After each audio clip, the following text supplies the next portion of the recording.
Hi, this is Andre. This is the second video in a series looking at looper control sequencing, using a sequencer or digital audio workstation or drum machine to send sequences of MIDI commands to a looper to control it rather than controlling it manually through a conventional controller.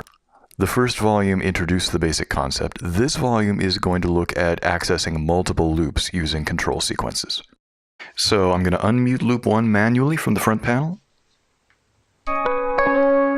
And I'm going to scroll through the other 3 loops that I already have built up from off camera.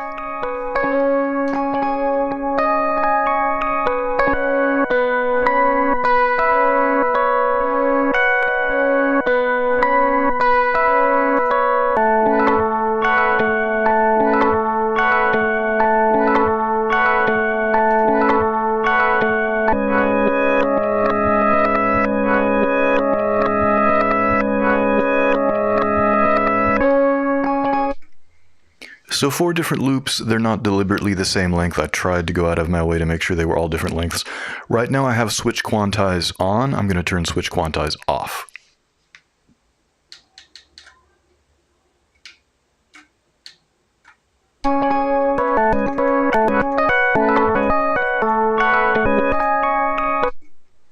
And let's double check what sampler style is set to.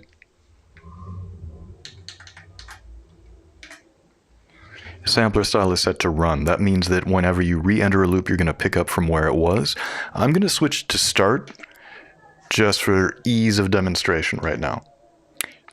That means that whenever you enter a loop, it's going to restart from the same place, from the very beginning of the loop.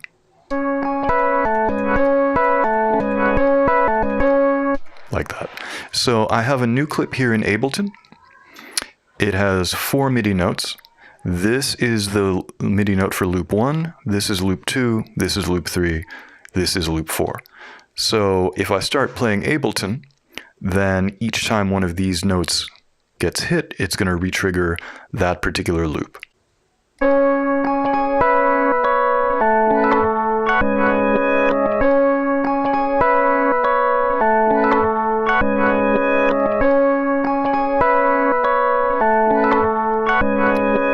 And again, there's no synchronization happening between the EDP or Ableton at all.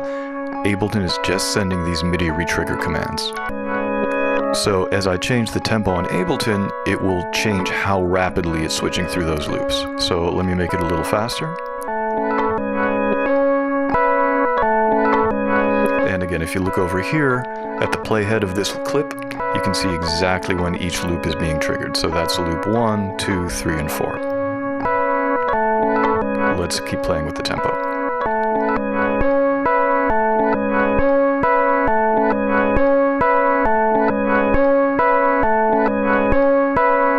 So what I'm going to do now is change sampler style to run, so that every time we go into a loop, we're not going to restart from the beginning, we're going to pick up from where we left off.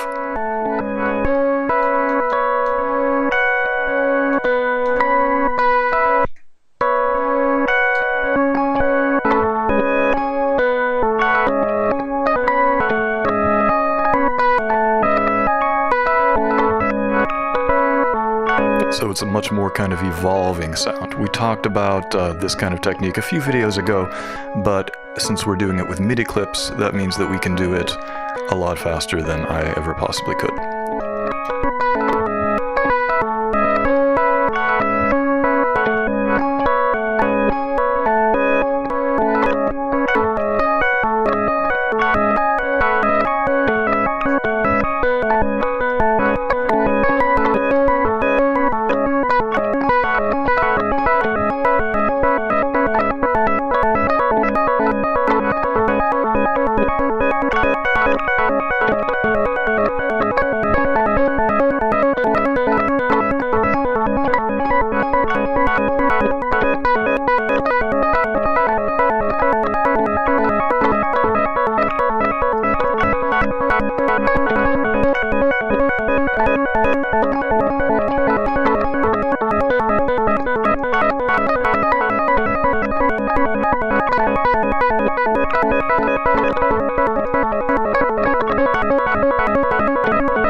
So that's been a look at accessing multiple loops using control sequences.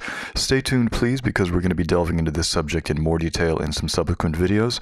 As always, thank you so much for tuning in, and I will talk to you very soon. Bye-bye.